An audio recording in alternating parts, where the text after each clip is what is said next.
Well, it's been confirmed nti Mzungu Boda tegedde kamanya ge nti Raid Samuel James Amin ekituufu yajiddwa mu Uganda. He was removed kusinziira ku lulimi olwa immigration. He was removed, he wasn't deported. Bagenda kutunyonya kyekitegeeza. Naye nadeniza official statement abantu bujjo bambuuza muleka kyogerako kina mu comment section abantu bagamba oddala baamutwala baamuzaayo baamugoba mu Uganda. Kituufu yagobeddwa oba yatwalibwa yaggyibwa mu Uganda ku biragiro of course ebyabo abali mu buyinza. I have opinions on this. Kansooke mbalage wano statement nga ekakasa okuva mu abavunanyizibwa ku immigration oba Ministry ya Internal Affairs ng'eyogera nti yaggyibwa mu Uganda. Naye njagala owulirize bulungi nnyo ekisinga okubeera ekikulu bagenda kukikoonako. Si kye basoosa boogera ku nsonga endala n'ekikulu tukimanyi. Katukulage waneeno ng'omusajja atubuulira. Last week and 2 weeks ago, thereabout, we received several inquiries from individuals identifying themselves as fans of somebody popularly known as Mzungu Boda, asking whether he was deported from Uganda and the reasons for the deportation. This gentleman, his real names are Raid Samuel James Amin. Raid Samuel James Amin, but popularly known as Mzungu Boda on social media, especially TikTok. He was recently, of course, removed from Uganda for reasons based on working illegally on a visitor's pass. He has since returned to his home country of New Zealand. We did not deport this gentleman. We removed him. There are two things here. There's organized departure. If you're a foreigner found working on a visitor's pass or on a wrong visa, we organize for your removal from the country. And if you acquire the necessary papers that allow you to work, then you're allowed to come back into the country, which is different from deportation. Deportation is ordered by the Minister of Internal Affairs or courts of law. Courts of law or Minister of Internal Affairs. Nobody else orders deportation.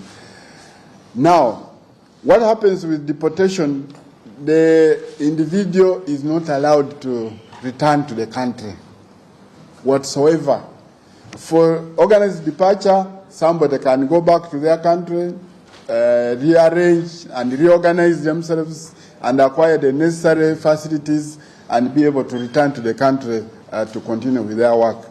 For deportation, you cannot be allowed to return to the country. So for this Mzungu Boda, he was merely removed. This gentleman was found working, running a charitable non-governmental organization illegally without a work permit.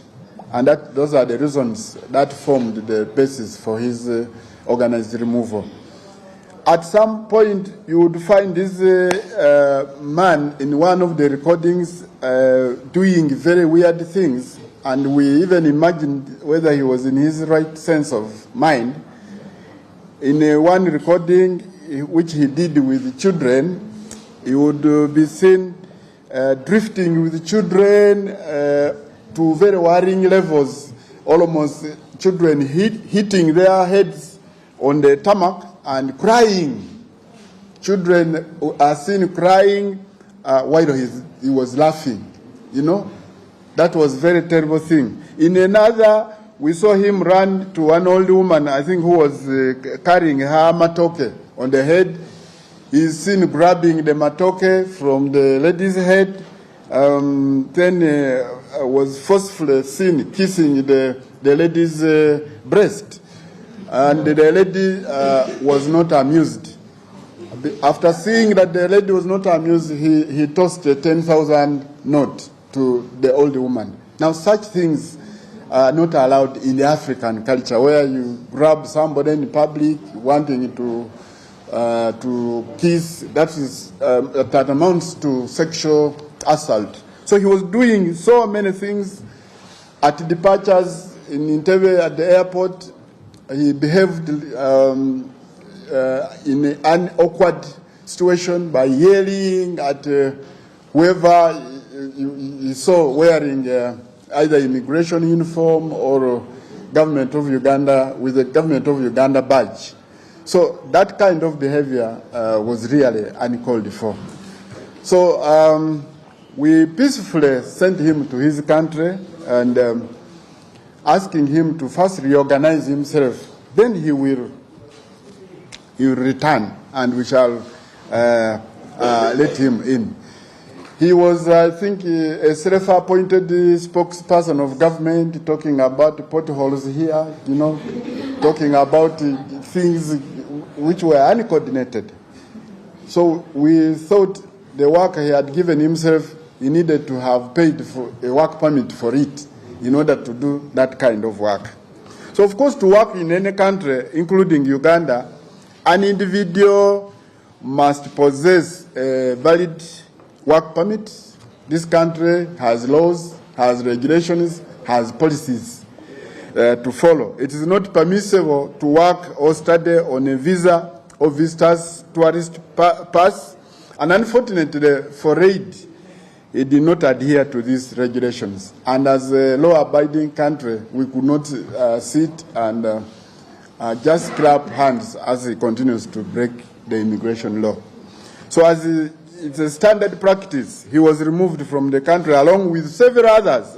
I wonder why they did not make noise about the others he was removed along with. But I think because he had created a name on TikTok as popular. And of course, all individuals engaging in any form of work, whether it is business, employment, running an NGO, or voluntary work, must secure the necessary work permits, which this gentleman, Raid, popularly known as Mzungu Boda, did not adhere to. So those removed through organized departure also can return to Uganda if they apply for the relevant work permit and it is granted. So we do hope this gentleman, now that he went back to New Zealand, he will sit down and go through the immigration laws and know and understand that for you to be able to work in a foreign country, you must have acquired a work permit for that effect. Very glad to be here on Mordecai Murisa TV. You're watching Mordecai Murisa Political Commentary. Please consider subscribing to help grow Uganda's Voices of Struggle ecosystem. Thank you. We are yogera ye mundenyi Simon Peter. Yaddira ndowooza Siminyu okwogerera ministry evunanyizibwa ku nsonga z'omunda mu ggwanga. Ayogedde n'agamba nti he was removed okujja mu ggwanga si kugobamu nti kubanga bamulanga okuba nti yali akola mu bumenyi bw'amateeka. Bakulaga abantu abakola mu bumenyi bw'amateeka mu Uganda bo nga teri abagambako. Ne bagenda maaso n'okwogera ku bintu ebirala bye yali akola bye bayise weird. Jjukira ono guy abamu ku baasaba aggyibwe mu ggwanga oba bamuzzeeyo mwe muli Simon Kagwanjala ng'agamba bye yali akola si birungi. Ensonga eraze boogeddeko mbu obuvidiyo bwe yali akola. Ndowooza nga sinaba ndowooza yankansoke nkwe ku vidiyo bwa guy ono bw'azzaakola oyinza okuba tomumanyi ne wala atamumanyi pozi nga toli ku social media naye gwe ayinza okuba nga wayegase ku social media olunaku olwaleero ono guy yazziddwa mu ggwanga lye nga bamulanga okumenya amateeka. Ensonga ezimu ku ezo ezoogeddwako kwe kuba nti yali akola mu bumenyi bw'amateeka. Nyina wano eno maaka kakubire katwebuuze wano ekibuuzo kankyebuuze wano ate era naawe onziremu.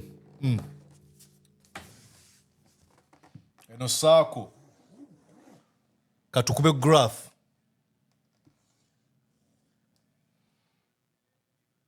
Eno graph etugamba nti yes ekyamuzaayo kubanga yali akola mu bumenyi bw'amateeka then part endala eri no. Nsonga ndala nnyo. Argument yange egamba nti ekyasinga okuza ekyaleetedde omwami ono okumuzaayo kwe kuba nti wano no sigamba nti yali akola mu bumenyi bw'amateeka. The biggest part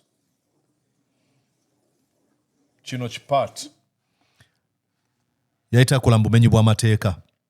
Ekyamuleetedde okubeera nga azzibwayo keekano akasonga akatono keboogeddeko kankakuddizeeyo owulire ng'engeri gy'akwogerako. He was, I think, a self-appointed spokesperson of government, talking about potholes here, talking about things which were uncoordinated. Mbu yali alaga ebinnya. Enguudo zaffe enfu. Yali alaga ebinnya. N'ayongerezako n'agamba mbu yali yafuse self-appointed spokesperson owa government. Yali yeeronze okubeera ng'ayogera government ya Uganda. Ekyo y'ensonga enkulu eyo. And kubanga bweba si nsonga nkulu eyo nga yatuuse n'okuba nti yagyogeddeko nga nsonga y'amaanyi nnyo. Waliwo omulala gwendabye ng'alaga ndowooza abadde alaga mu Kampala naye nga tannaba kukwatibwa, si spokesperson naye nga tannaba kubeera nga akwatibwa, ng'alaga nga amazzi bwe gajjudde buli wamu, ekiraga butya bwe tulina poor drainage system mu Uganda n'enguudo enfu, infrastructure na buli kimu, ye nga tannaba kukwatibwa.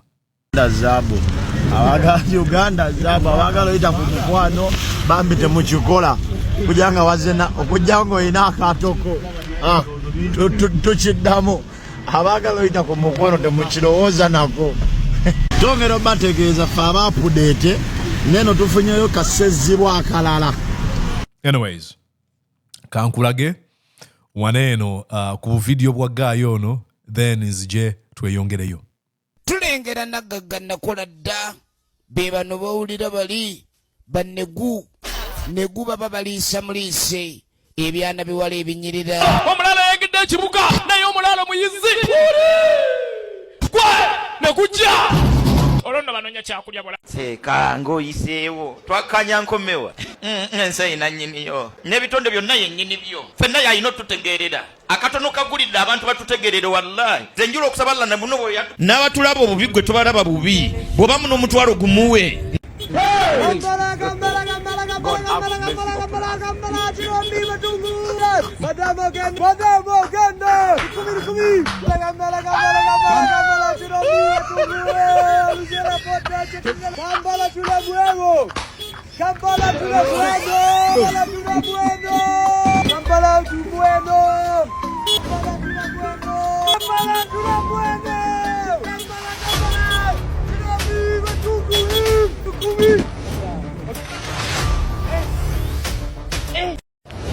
Dagera okuzza amaaso nga temulimu kirimu kali empute. Iye lwaki kali empute? Lwaki kali empute nga tezirimu? Boy, ask your grandfather. We have Mzungu Boda. Madam, that is from Mzungu Boda to you. Thank you, thank you. Like this. Okay, we have to go. We are late for a very important meeting. I am doing a lecture at the university, teaching kids about how to stem matoke. Hey, woo! We are passing this way. Uganda is the biggest producer of bananas in the whole world. Boom! Nchiwase yanjudde ogamba otya okansubire nti oli bulungi nze Mordecai Mulisa. Mzungu Boda nja kwogera nga bw'olaba video obwo. One thing I don't understand is why ab'obuyinza beeteefuteefu okusitukiramu ku nsonga zino eziri minuscule, eziri minor, eziri trivial, trifling, ku nsonga enkulu ne batavaayo. Lwaki beeteefuteefu okusituka okwogera ku Mzungu Boda ne bu clips bwakola? Mama bagambe nti yakiisinga omukazi Mzungu Boda yayenukudde mu kwanukula kwe yagambye bw'ati kankusomere wano eno nga bamaze okwogera ebyo byonna byonna nti yazza omusango yagambye bw'ati firstly okusookera ddala I never yelled at anyone in immigration at the airport. Sirekanirangako muntu yenna akola mu immigration ku airport. Yine bwaba musango ky'okulekaana olekanye musango. Nangenze maaso nayongerayo. The watermelon lady is also not true. Bogeddeko omukyalo wa watermelon n'agamba bulimba. I did drift with kids. They loved it. Kuba omusajja yatugambye nti yavuga emmotoka nga abaana bakaaba nga bali mu maziga. Tewali bujulizi. N'agamba nakola drifts ezo nga bakyagala. Kyenyinza obutagira kubanga abaana bato ekintu kyonna kiyinza obbatuukako. Naye ogambye nti n'agamba but I stopped. Nalekeraawo ndowooza yakizuula. N'agamba kino kyamu kyenkola. N'agamba I never set up a charity. Sitandikangawo charity organization oba non-government organization mu Uganda. Sikikolangako. I just started a football club that started with one football and ended up turning into something far bigger. Bantu banja bakola ebintu e Uganda. Yatandika club etalina ya mupiira nti eno ntongole just ku kyalo. Yatandika n'omupiira gumu ekintu ne kikula. I'm also known to the first person to film the flooded roads. Sinza asoose okubeera nga nkwata ku katambi enguudo ezijjudde amataba. Si asoose nga bwe nkulaze e Uganda waliwo kati ali mu kukola akatambi ako. Ayongerayo n'agamba there are videos on TikTok every day of that. Bwe kiri nti ku TikTok kuliko videos ez'abantu emitwalo n'emitwalo nga balaga ekyo. So you decide what you believe and hopefully I can come back. Gwe salawo ky'oteekeddwa okukkiriza yo oba bali abasajja. N'agamba kansabe nti nsobola okubeera nga nkomawo. And we know the modus operandi MO modus operandi eya gavumenti ya Mwami Museveni bulimba obuwedde emirimu. Balina okulimba. I mean, ne batuuza press conference ne badressinga Mzungu Boda. Abantu abazze battibwa tetunafuna press conference zaabwe. Abakulembeze b'obusiraamu Kagezi, Kirumira, Muhammadi, abalala bonna abazze babuzibwawo, abatulugunyiziddwa. Then mwogera ku bantu okukola nga tebalina lukusa oba tebalina buvunaanyizibwa kubanga bakola ekyo. Tulina omukyala ali mu ministry y'ebyenjigiriza n'ebyemizannyo talina buyigirize bumala kukulembera ministry eyo. Janet Kataha Museveni. Bali kuono ali mukola content we kuseka. Just kuseka busisi. Kunyumirwa. Tumukwate. And I didn't understand when Simon Kagwanja bweveyo n'agamba mbu ateekeddwa okuzzibwayo mangu kyakola kikyamu nnyo nga sina kitegeera kukola katemba awedde emirimu. Katumuzeeyo ewaabwe. Kino kye kikulaga. Buti abasajja bano bwe bali abeeteefuteefu okuwa attention, maximum attention ku kintu ekitalina mulamwa. Kasita ekintu kijjamu omulamwa awo nga balekeraawo. N'obagamba mutuwe ripooti eyatta All Access Isma bane mugireete. Teri agenda kugireeta. Nti abaffe abantu abawambibwa ani abawamba, abatulugunyizibwa ani abatulugunya, abattibwa ani abattibwa. Awo tebalina press conference gye batuuza. Nejangu ovume Janet nina video gye ngenda okukola kubazze bawambibwa, kubazze basibibwa mbu bakola TikTok nga bavuma Museveni. Ebyo ebitaliimu mulamwa bastukiramu. Ne bagambe nti waliwo ekintu eky'entiisa ekitiisa obulamu bw'abannansi oyinza okubalinda nga tobalaba. Bagambe nti waliwo omuntu afa twetaaga ambulance oyinza ogigumiikiriza paka lubeerera. Bino bitegeeza ki byonna lwaki nkola videos nga zino? Ntannyo bagamba nti eggwanga Uganda liri mu kuyaayana lisaba obukulembeze bwaffe ffenna okusituka. Ekisinga okukwasa ennaku nti abakulembeze abali mu bubinza olwaleero si bakusikiriza, tebakusikiriza kufuuka mukulembeze. Oteekeddwa okubeera ng'osobola okutuulira bino ebintu okozesa endowooza yo weezimba okubeera omukulembeze. Kuba bamwami Museveni n'emikwano gyabwe n'eŋŋanda tebagenda kubeera mu buyinza bwa Uganda lubeerera. Wagenda kubeerawo vacuum singa ba Museveni abo bavaawo. Ekigenda okukwasa ennaku singa ba Museveni bavaawo ffe ne tusigala nga tetusobola kubeera nga tukulembera kubanga naffe twasirwazibwa bye bakola. Laba ekintu kye baliko. Mzungu Boda ali mu katemba we kati bagenda kuzzaako ani. Buli akola katemba ng'alaga nti bane kasasiro mungi tumukwate. Kibeera nganze bwe ndaga videos ezo wano mu America ne bagamba federal government egambye tukuzeeyo Uganda kubanga olaze obukyafu bwa America. Teri agenda nakufaako. Naye abagoberezi ba Museveni obubi nabona tebabiraba. Yayina abagoberezi pozi bawa ensimbi. Ne teri muntu ategeera gwe nsubira so akwagira mu Museveni. Teri tanyo bagamba nti njagala nnyo okufuna debate n'abantu abawagira mu Museveni. Bambulire. Kubanze argument yange ejja kubeera ku kintu kimu tubachi mpagira Bobby Wine. Tawamba tatulugunya abantu. Debate ebewedde. Gwe ne bongamba bulungi obw'emirundi 15 sibula obwa Museveni. Alternative ne boleeta omwana wa primary 1 oba wa P7 asinga Museveni. Kubanga omwana oyo abe atalina bikolobero bya zizza. Ne gwe n'okozesa akakodyo ak'okuwamba okutta n'okutulugunya bannansi. Nga waliwo n'omuntu asobola okudebate mu debate yonna kasi omuntu simanyina wa NRM ayinza kundebating. Kubate it has nothing to do with the policies, ideologies, the moment. The only way you think that you can consolidate power is by abduction, killing, and torturing of your political opponents. Then you cease to even have a right to bring an ideology or to engage in a conversation that discusses policy, to mention but a few. This is very shameful. Mzungu Boda. Ne batuze ne press conference, ne ba commenting. Mboyi namu kissing. And atapasajja bano balina ekintu kye boogera kye sitegeera. Mbusimanya nakisinga oli, nono namukisinga ku bbeere, ne oli n'agamba ekyo mu African culture tukitwalanga sexual harassment. Saagalirako ddala kigambo ekyo abantu kye boogera kuba tekirina mulamwa. Abakyogera singa baba bakitegeeza. African culture ewamba ettetulugunya abantu. Sitegere mbo obuwangwa bwa Africa tebukkiriza ekyo. Ntanyo n'okuwulira abantu abadifendinga Mwami Museveni. Manyi bagamba Mwami Museveni oyo musajja ayagala nnyo obuwangwa bwa Africa takkiriza mmino. Obuwangwa bwa Africa bumuwe beetu okuwamba okutta n'okutulugunya abantu. Zibwempulira bamuwaana. Hey, Museveni ayagala nnyo obuwangwa bwa Africa. Kyabuwangwa okuwamba n'okutta n'okutulugunya abantu. Temumbulira ng'ebyo bintu saagala biwulira.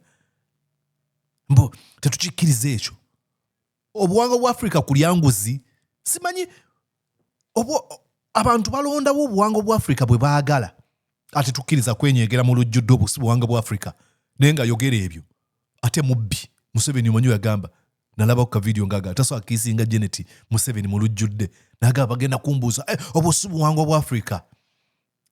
Naye nga ku mirambo gy'abantu kwatudde. Obwo buwangwa bwa Africa. Sitegeera balondawo kati ngenda kulembeza obuwangwa bwa Africa buno eno. Buno obuwangwa bwa Africa bubi.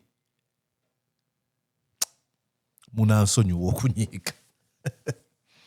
Naye nga mmaliriza kankuzanyire ku video bwa Mzungu Boda obunsesa. Bwe tudira ngamba naye.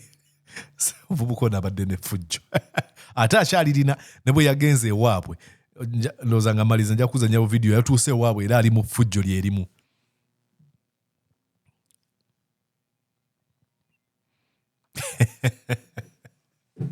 Anyways.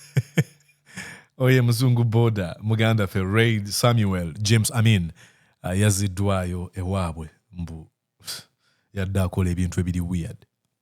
Very sad. Nze Mordecai Mulisa akola ekintu kimu, teekako subscription ku YouTube channel. Gwagikuza tuli ku target ya 2,000 ng'omwaka guno tegunnaba kubeera nga guggwako. Tulina omutwalo gumu 12,000. Oyinza okuba gwagenda okubaweza. Katwala agamba gubulako omwezi gumu onaakikola. Bw'oba tusubscribinze ngenda kukisobola nti. Ate nyina abantu baga mwana ebintu bya subscription eyo bizibu bangamba simanya login nenteeka biteekeddwa kubeera bizibu. Buli kintu kyoyagala ekirungi oteekeddwa kifuna mu buzibu. Mateeka gansi. Anyways, nkwagaliza okubeera obulungi tuddingana ate olunaku olulala. Weeraba. Mzungu Boda tuk tuk. Yo, motherfuckers, who wants to see me drift? This fucking tuk-tuk, pow! Yo, we're the Matoki thieves today! Hey, yo! Guys, here we are live on the set of the newest, biggest movie coming from Uganda, part of Africa. It's called The Matoki Thief. It's about a guy who's gonna steal all your fucking Matoki. We have a camera, we have a director, we have a fucking tuk-tuk. What did you have for breakfast, huh? It better be Matoki. We have even the matoke. We have a tripod. I mean, who is fucking working with tripods these days? Coming to cinemas inside of you very soon. I don't know where or when. He's the movie star. I am just an extra. Mom, Dad, I have made it. Are you proud of me now? Hey! Cecilio Mukwano! Did you enjoy what you just watched? I'm going to guess that you did. How about you consider subscribing to Mordecai Marissa YouTube channel? Thank you.